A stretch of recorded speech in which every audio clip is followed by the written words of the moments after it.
Bonjour tout le monde, comme mon t-shirt vous l'indique, on finit par parler de Disney World, le pourquoi du comment et comment ça s'est passé. Alors, je vais tout de suite rentrer dans le vif du sujet, excusez-moi, parce que je viens de tourner une vidéo et je me suis rendu compte que je vais parler pendant 30 minutes. Donc je vais essayer de raccourcir ça le plus possible, il y a tellement de choses à dire. Donc voilà, l'idée c'est que on était censé partir le dimanche euh, 10 septembre, quelque chose comme ça. Oui, le dimanche 10 septembre. Et en fait, on a eu l'ouragan Irma, qui nous est tombé sur le coin de la gueule et qui a retardé notre voyage d'un jour. Donc j'ai retourné chez les terres pour savoir un petit peu ce qui se passait, pourquoi, comment. On n'avait pas beaucoup d'informations. On avait beaucoup plus d'informations venant de nos amis de Floride que Delta ou Air France ici. Le fait est qu'on arrive le lundi matin finalement, parce qu'en fait notre voyage, notre avion a été décalé au lundi.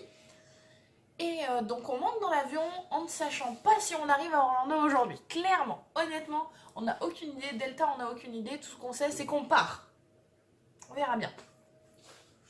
Le voyage en avion, franchement, un des meilleurs de toute ma vie. La nourriture était bonne, les films étaient cool, les écrans étaient bien, les hôtesses étaient sympas, l'ambiance était cool. Un détail près, j'avais un monsieur, alors pas la rangée à côté de moi, mais juste dans ma diagonale, qui apparemment s'est tripoté pendant quasiment tout le voyage, mais moi quand je m'en suis aperçue, après ça a duré encore 4 heures quand même. Quand même, 4 heures. Donc je l'ai prévenu les hôtesses qui l'ont surveillé, mais il n'y avait pas moyen d'en être sûr, donc c'était drôle. Mais à part le masturbateur fou, c'était très sympa. Jusqu'à ce qu'on arrive à Atlanta. À Atlanta, ce qui s'est passé, c'est que il y avait des turbulences, des grosses turbulences, de très grosses turbulences, et le pilote nous a informé qu'il allait essayer d'atterrir. Rendez-vous compte, le pilote nous a dit qu'il allait essayer d'atterrir. Je savais même pas que c'était possible quand on entend un truc pareil. Pourquoi essayer d'atterrir? Soit t'atterris, soit t'atterris pas. Ah, parce qu'on risque de mourir. D'accord, maintenant j'ai compris.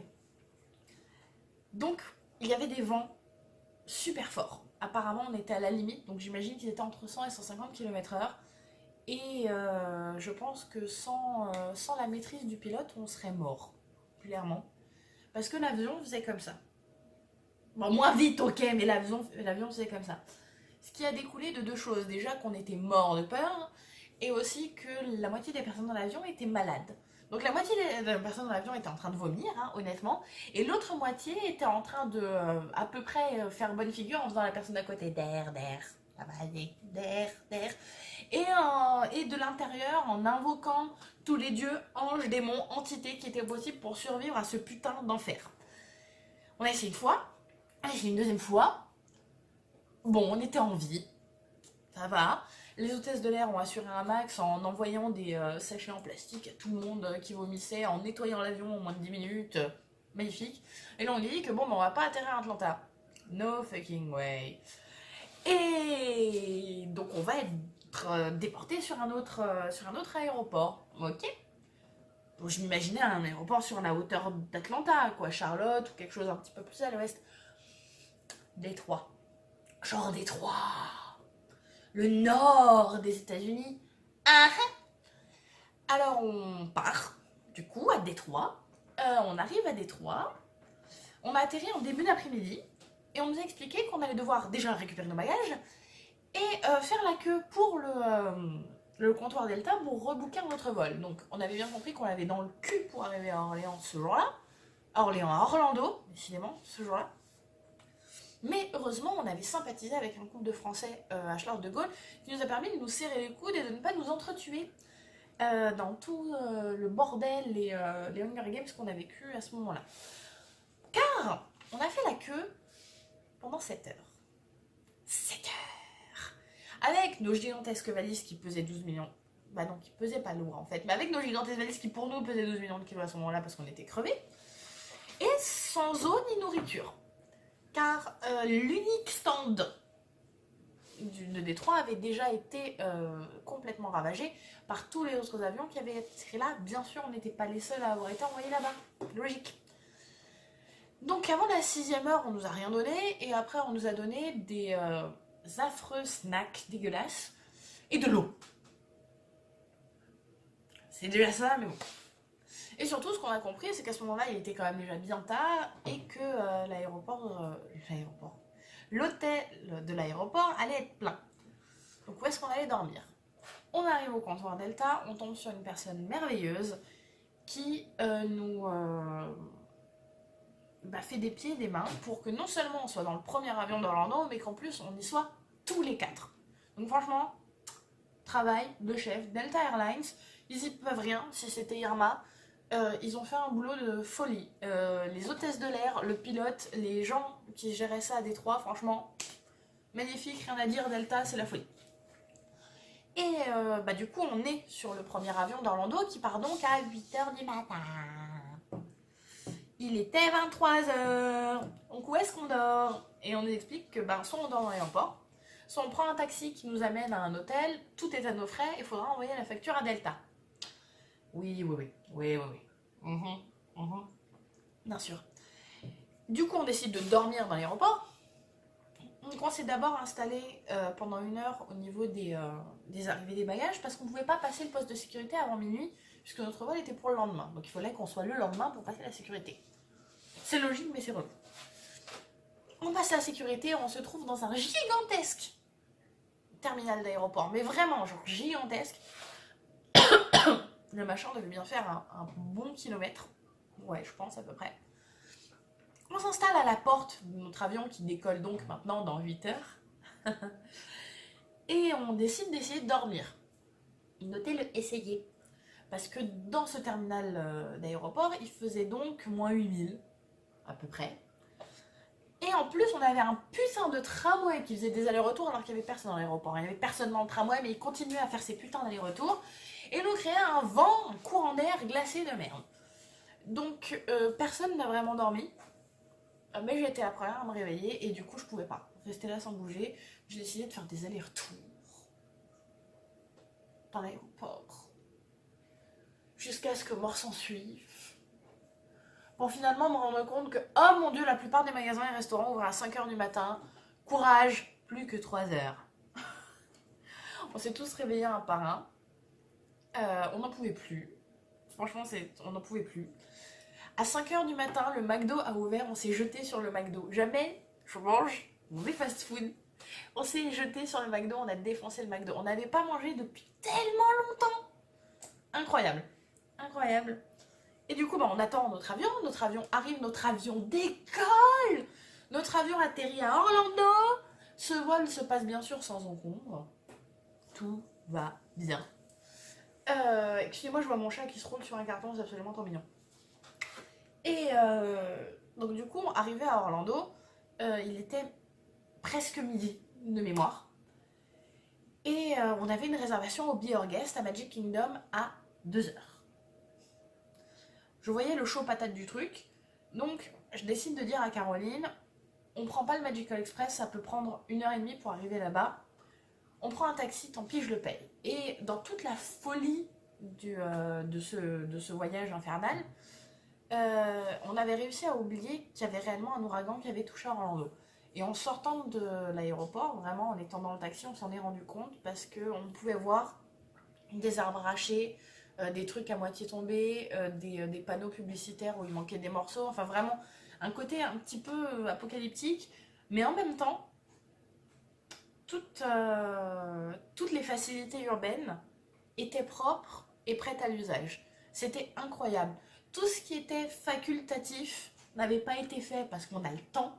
Tout ce qui était utile aux gens qui vivent à Orlando avait été nettoyé et était prête à être mise en service. Franchement, c'était incroyable de voir une telle efficacité. Et du coup, on arrive à l'hôtel et vous pourriez croire que c'est magnifique, on arrive à l'hôtel. La loose. On arrive à l'hôtel. Moi, à ce moment-là, je n'ai absolument plus de voix.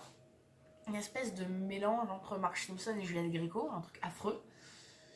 Et on donne mon numéro de réservation, et là, la nana nous fait « pourquoi vous êtes là ?» Je sais pas, j'ai réservé. Non, ton réservation elle est à partir du 10 novembre. Quoi? Et là, on se rend compte que mon agent de voyage, vous vous souvenez, Dreams Unlimited Travel, a changé d'elle-même ma réservation. Et m'a fait passer en novembre, mais en plus m'a mis sur une chambre qui coûte beaucoup plus cher. Et ben non, écoutez, on lui explique que ben non, c'est pas possible, parce que bien sûr que j'ai réservé à ce moment-là, regardez, la preuve, j'ai des réservations fast-pass sur 2 semaines, et j'ai des réservations de restaurant sur 2 semaines. Ce qui prouve bien que j'avais une réservation là, sinon j'aurais pas pu les prendre. Ah oui, vous avez raison. La nana retourne tout ce qu'il faut retourner, le manager on duty ce jour-là retourne tout ce qu'il faut retourner, il nous trouve une chambre, il nous change notre réservation au Be Our Guest parce que du coup on la perdait, hein, on n'y serait pas à temps. Et en revanche, il nous la change pour le soir, pour 4 heures de l'après-midi, donc le soir, le dîner. Les États-Unis, la folie. Et du coup, il nous arrange tout. On a même nos magnifiques nouveaux Magic Bands, les Magic Bands 2.0, où en fait vous pouvez enlever cette partie-là et la mettre sur d'autres supports pour pouvoir la transporter comme vous voulez. À part ça, honnêtement, j'ai vu aucune différence, mais c'est cool quand même. Et du coup, on était défoncés, on les remercie, ils sont super sympas, on les aime, on les adore. On part à la chambre, on traîne nos vieux culs fatigués jusqu'à la chambre, littéralement. Je suis désolée, le début est très vulgaire, mais pour vous dire à quel point on n'en pouvait plus. Et on arrive dans la chambre, on se douche, on se change, vite fait, hein, faut pas déconner non plus. On était pressés, Magic Kingdom, tout ça. Et on était tellement fatigués qu'on s'est pas rendu compte de la chambre. Enfin, la chambre en elle-même était normale, hein. Je pense que je vous mettrai quelques photos, là. Voilà, on était déjà un peu avancé dans le séjour, mais voilà. La chambre était normale, basique, très bien, tout ce qu'il faut. Et on sort de la chambre et je me souviens d'avoir ouvert la porte et de me rendre compte que waouh, on a une vue sur le jardin. Mais merde, on a une vue sur le jardin. Bah, c'était ce que j'avais demandé à la base, mais avec tout ce qui avait changé, est-ce qu'on allait avoir une vue sur le jardin? Ok, on a une vue sur le jardin, on est à côté du campfire, donc un des endroits les plus calmes, et des animations. Puis en fait, on tourne pour sortir, et là on se rend compte que ah, mais on est aussi à côté de la piscine. Que demande le peuple? Ah non, mais on est aussi à côté du foot court. Donc en fait, on était en face des jardins, on était à 5 mètres de la piscine, à 10 mètres du foot court. D'accord, tout va bien, merci, Disney World. Donc on prend le bus, on arrive à Magic Kingdom.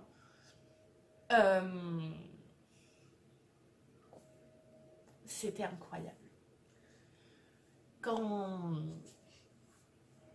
on est arrivé là-bas, dès que j'ai mis un pied en dehors du bus, il y a toute la pression qui s'est relâchée. On y était finalement et c'était incroyable. Non mais je suis désolée, j'ai pas d'autres mots. Je pensais pas retourner là-bas de toute ma vie. Et en plus, avoir la chance d'emmener Caroline, de lui montrer ce que c'était, ça m'a rempli d'une émotion. Je disais, même là, en parlant, ça me... Voilà. Mais c'était fou. Et donc, on arrive... Et en espèce de... On est séparés en 3 tiers. Bon, Caroline, elle est plutôt en moitié, mais moi, je suis en 3 tiers. Je suis émue, excitée, crevée. Caroline, elle est excitée, crevée. Moi, je suis une fragile, comme elle dirait elle. Et en passant dans la sécurité, on entame la running joke de Disney World. Mais vous êtes Moana? Ah, j'y avais pas pensé. Je suis brune, j'ai une fleur dans les cheveux. Effectivement, je match le profil. Donc ça a été la running gag de tous les cast members Disney pendant 2 semaines. C'est adorable. Mais mon dieu, mais comment ils font? Enfin bref. On arrive à Magic Kingdom et là, le début de la partie magique du séjour commence. C'est réellement la fin de l'enfer. On arrive pile à l'heure de la parade. On a un super emplacement à la parade sans le vouloir. C'est top. On va manger au Be Our Guest. C'est génial. Du coup, la version dîner est très cool aussi. C'est très bon. Je pense sincèrement que ça ne vaut pas le coup, à part si vous voulez absolument une photo avec la bête, parce que du coup il y a une photolocation qui est mise en place le soir au Be Our Guest, donc on a fait cette magnifique photo avec la bête. La nourriture est vraiment très très bonne, c'est de la très bonne qualité. En règle générale au Be Our Guest, ça vaut pas le coup de payer presque 100$ pour 2 personnes. pour ça. Après, vous faites comme vous voulez, hein. Ça reste magique le midi et le soir. Si vous voulez vraiment y aller, allez-y. Quoi qu'il arrive, si vous avez l'opportunité d'y aller le midi, c'est mieux. En plus, ça compte sur la ligne pleine. Et du coup, on a fait quelques attractions. On a bien sûr fait Haunted Mansion et Pirates des Caraïbes, ce qui est ma préférée et celle que vous voulez le plus voir, Caroline. On a fait quelques photos avec le photopass, les premières. Regardez, on est déchirés, mais on est heureuse. Et on est rentré, je crois qu'on a... On est allé faire un petit tour à Disney Spring. Mais un petit, parce qu'on était morts. Je sais même plus si on a mangé ou quoi, honnêtement, je sais plus. Des moments de la première journée sont très très flous. Et on est rentré et je crois qu'on s'est jeté dans la piscine et qu'on s'est couché. Tout simplement. Donc voilà, ça c'était la partie 1. Pour pas parler pendant trop longtemps et pour que ce soit moins compliqué à éditer, je préfère faire 3 vidéos. Donc là c'était l'arrivée, le voyage de l'enfer et Irma. La prochaine que je vais faire, c'est du coup le séjour en lui-même, Disney World Universal, comment Irma a eu des répercussions là-dessus. Et la troisième que je ferai, ce sera tout simplement sur tout ce qu'on a fait à côté des parcs. Donc ça va compter les soirées et aussi ce qu'on a vu avec nos amis et des alligators aussi peut-être. Et ce genre de choses. Voilà. Du coup, je vous souhaite une très bonne journée. J'en profite vite fait pour vous parler de la série Supernatural. Je commence un projet pour Supernatural. En fait, je vais vous mettre une vidéo juste ici où j'ai besoin de vous. Donc, si vous voulez aller y faire un tour et voir. Et du coup, on se retrouve très bientôt. Je vous souhaite une très bonne journée. Et encore merci de suivre mes vidéos. Bye bye!